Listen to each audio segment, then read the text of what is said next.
Good morning. It is Thursday, May 15th right now. Out here doing some turkey hunting this morning. It was extremely nice this morning. It was about mid 50s, maybe like 54 for the low. Super foggy this morning and no wind at all. Parked the truck at like 3:45 in the morning. Walked out here. I was sitting here in this patch of woods by about 4:15. I was sitting here. I'll just kind of show you where I was. Somebody made a little blind, just a little rough blind already in my shotgun, and I sat right there. So I sat there, and pitch dark, and I was very tired. So I fell asleep. I fell asleep hard, and I knew I didn't have to. Shoot time wasn't until 4:59, so I was like, I have some time. So I fell asleep. I'm not proud of that, but I crashed hard. Woke up a couple times. I saw a couple deer out in the field. That was kind of neat. I'm here. There's this big field I'm watching over, right? So I'm just kind of napping, and out of nowhere, I hear yelping. I'm like, heck yeah, that's cool. There's a hen out here somewhere. It was right along that tree line, and I hear it, and I'm just listening, and it does it like twice, and then I'm looking kind of where I imagine it was, and I'm thinking there's probably a roost tree over there, and sure enough, she flies down right here in this field and just kind of pecks around a little bit and then wanders off and disappears in the woods. And I'm like, that was cool. I got to see a hen fly down. But then I got to thinking, I'm like, there's probably a good roost tree over there.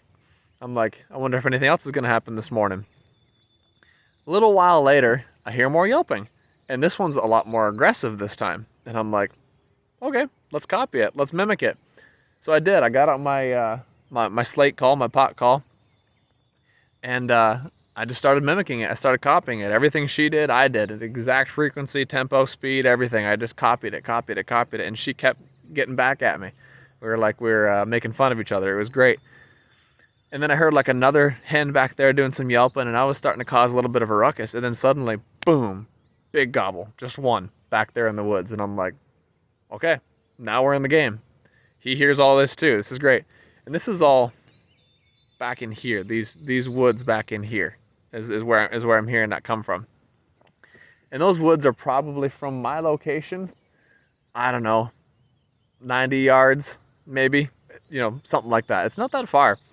And so I'm looking, and I kind of shut up my calling for a bit, and two hens fly down, and they start pecking around in the field, and they're eating, and they're like getting kind of close to me. I'm like, this is great. Maybe we can draw the gobbler out. Sure enough, a little while later, out comes walking into the field from the woods, big gobbler. He was all fanned out, chalk white head. It was absolutely beautiful. It was like, okay, here we are. So I put the gun up on my knee, put my mask up, made sure everything was ready to go. Put a mouth call in my mouth just to get ready because I didn't want to make too much movement. And they started working their wood this way, all three of them. And I was like, dang, these females are going to bring them in. This is great. So I wasn't making a peep, neither were they. They were just kind of eating around, and he was just kind of traipsing back and forth, just kind of following them this way. And I was nervous that maybe the hens would bust me because they were getting pretty close to me. And they actually walked out of the field and into the same patch of woods that I was in. And I'm like, oh crap, they're in the woods with me. Because they entered the woods probably 20 yards from me. They were not far. They entered the woods, and now they're in the same patch of woods that left Mr. Gobbler all alone out in the field. And I'm like, okay, they're in the woods with me. And this is just a thin little strip of woods behind me. So there's a field on the other side. So I knew they were in this tiny little strip of woods. And the gobbler, I measured it out now that he's dead, 35 yards away. And I'm like, that's a bit of a poke from my shotgun because I don't got no good choke on there. But I was really nervous. But I was like, let's see if I can make a little noise. So I tried making a noise with my diaphragm call, and it sucked. It was not a good noise. It was like a little. I was like, oh crap. And he kind of stuck up his head like, what was that? And right when he stuck up his head, I popped him, and he flopped. It was not an amazing shot, I'll tell you that. It was a bit far, but he flopped. I had to put one more in him just because he wasn't quite done, but that's okay. But here he is. All the feathers around here. There he is. Sorry for the rated R a little bit. But yeah, check him out.